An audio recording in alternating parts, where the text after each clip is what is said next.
So with that, I'm going to go ahead and get started and introduce our first speaker. This is Jim Wesson, and Jim is the Department Head of Conservation and Replenishment at the Virginia Marine Resources Commission. Welcome, Jim. Elizabeth gave me three really big things to talk about that normally I would do a full 20 minutes on each one, so I'm going to talk really fast. I'm going to tell you a little bit about effort control in Virginia that we've now started, about rotation of harvest beds, and about shell budget. And they're all kind of intermixed so that they run together in some of the parts. This shows the background that we've had in Virginia. We were down to almost no harvest in the 90s and up to early 2000s, and then we began turning some corner and harvest, especially the red being the private fishery that I'm not going to talk about it at all, increasing, and the public fishery, which is the yellow one. That's the one I'm be concentrating on. We've gone from 20,000 bushel harvest to 650,000 bushel harvest. Still not anything like history, but at least with the public fishery, the reason that our success has come from switching gear. I mean, that's the long and short of it. This is either hand scrapes or dredges are very efficient. They can catch oysters at very low levels. We don't have populations out there now populations we don't think have gone up that much, but we're better at catching them.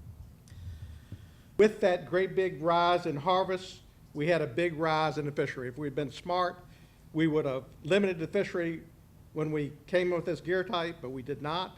And so the number of people in the fishery increased just as fast as the harvest did. And it's left us where we've gotten down so we're only 8 bushels per man per day, which we can't go any lower than that with the harvest and anybody make a living.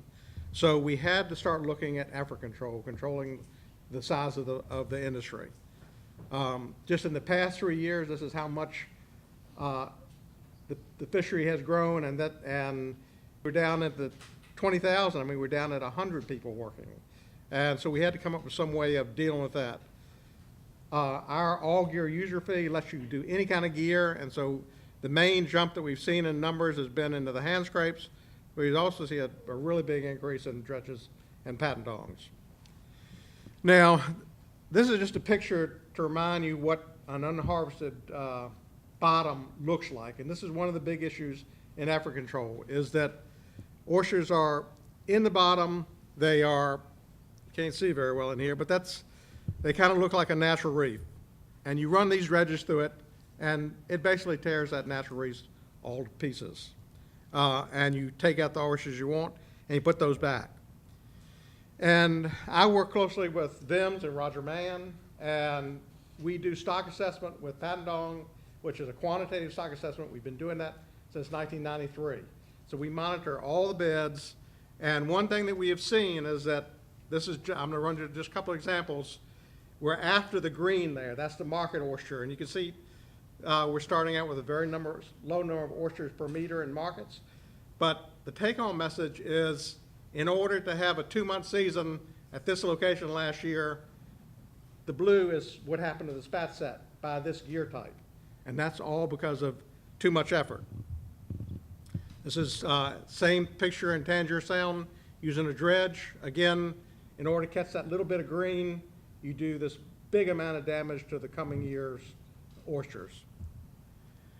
And this is in a Rappahannock, and we're going to run about 3-year rotations. Again, you can see a sanctuary versus a harvest area, how much spat there's side by side, the number of spat, and how much that the dredges had hurt them. One of the most entrenched statements among watermen is that you use these dredges, you cultivate the bottom, you bring shell up and make it available. We have monitored harvest season after harvest season after harvest season, and you always have less shell after the season than you had before. It never increased in shell. So the take-home message from this little piece is that harvest always reduces the number of oysters, not just the one that you're after. The smaller oysters have the greatest impact of the gear type, and it's hurting your future. So that's why we started knowing we had to do effort control in combination with our rotation that we've been doing.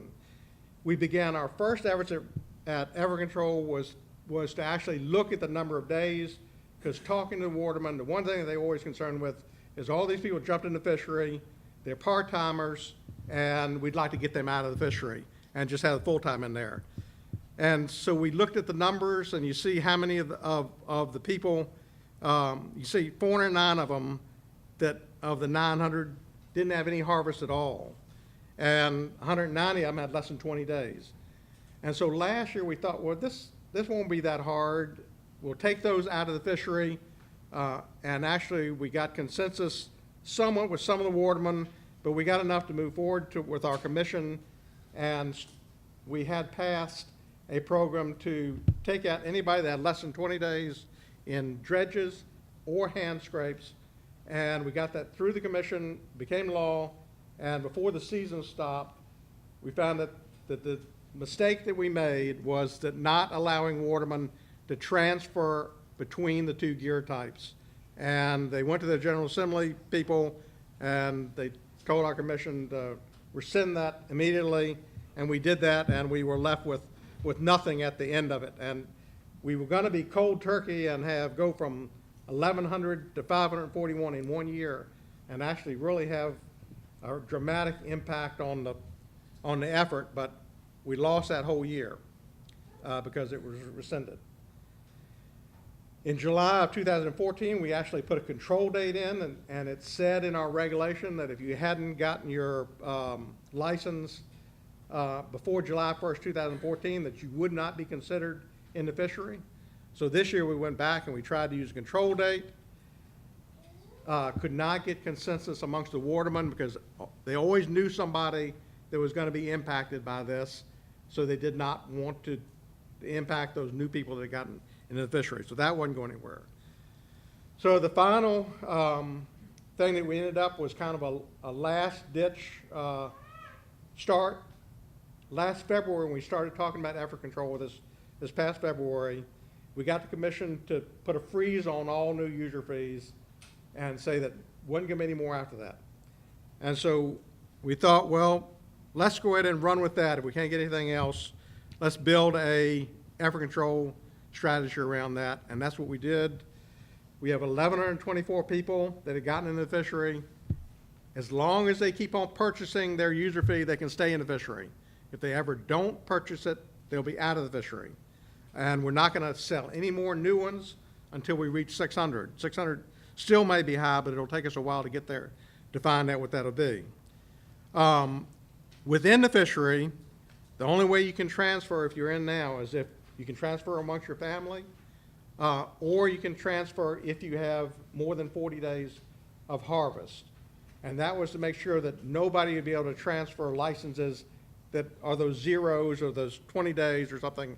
They can't transfer a license. If you're not serious in the fishery, you can't transfer your license. And that's where we are now with our effort control. We figure probably we'll lose a couple hundred the first year, but then after that, it'll take us a number of years to get down to 600. But it's a really good start, and it should help our rotation to work better, which is kind of the mainstay of our management right now. This is a picture of just an example of how we do rotation. We have it in a number of areas, but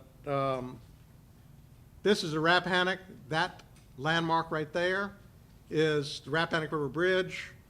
And all we did is simply divide 3 areas above the bridge, 3 areas below the bridge. And every year we open up 2 areas, one above, one below, for 2 months.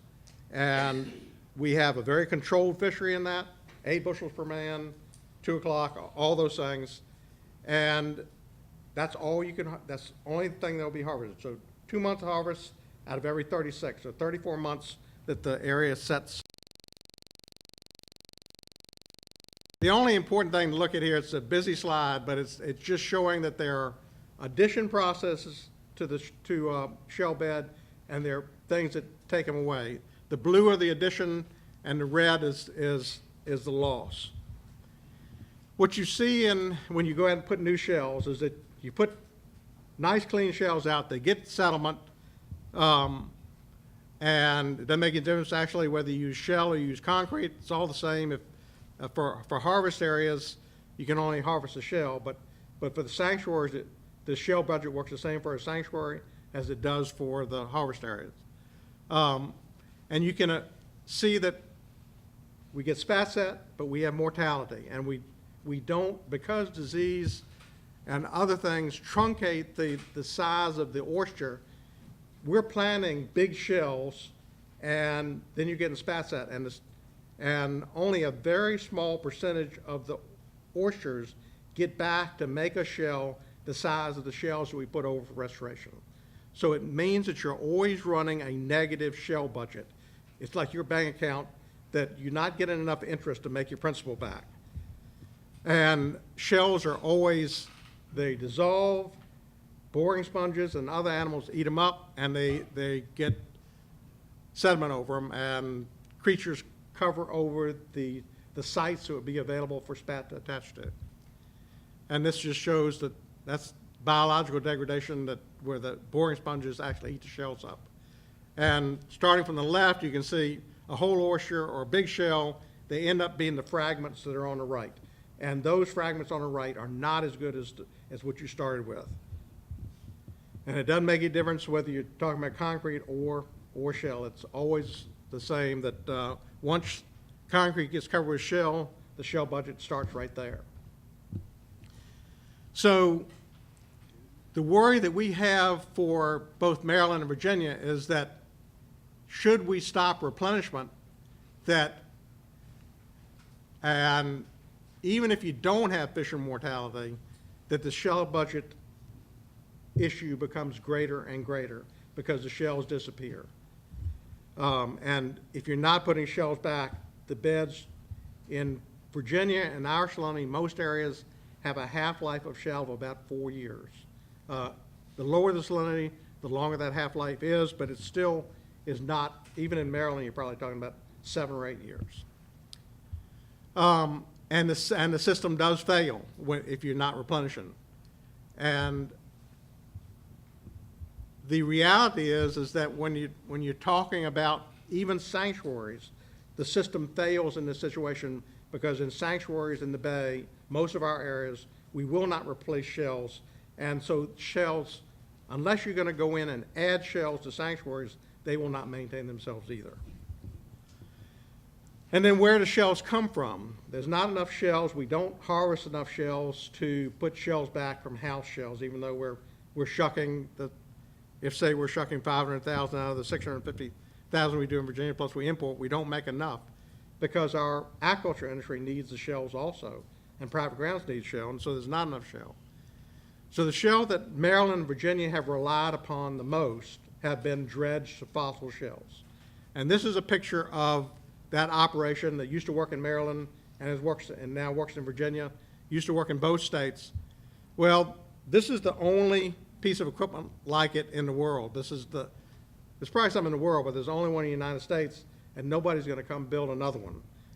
And because Virginia only has a $2 million program, and Maryland's not been harvesting shells since 2005, the maintenance on this dredge continues to be harder and harder with the amount of contracts they have. So, why don't they build another one? Because there's not enough work for them. We're the only contract for them in Virginia, $2 million, and you can't build this dredge for $4 million. So you're not going to go build a $4 million piece of equipment for a $2 million contract that may or may not stay around. So this is, if there's any take-home message that I can give you, is that it's important for Maryland to be lobbying to begin shell dredging again, so that both states have shells to keep this shell equipment working. Because if it goes away, then we will not have any oyster harvest in either state.